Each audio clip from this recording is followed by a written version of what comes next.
Friends, ఇవాళ మేము చేయబోయే రెసిపీ బంగాళదుంప ఫ్రై. దానికోసం ఉల్లిపాయ ముక్కలు, కరివేపాకు, ఆవాలు, జీలకర్ర, ఎండుమిర్చి. కడాయి పెట్టి కడాయిలో నూనె పోసుకోవాలి. తర్వాత పచ్చిశనగపప్పు పోసుకోవాలి. పచ్చిశనగపప్పు వేగిన తర్వాత పోపు దినుసులు వేసుకోవాలి. కరివేపాకు,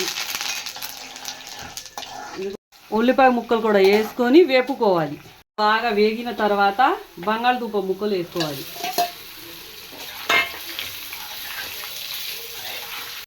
ఇలా వేగుతున్న కొంచెం పసుపు వేసుకున్న తర్వాత ఉప్పు, రుచికి సరిపడ ఉప్పు వేసుకున్న తర్వాత కారం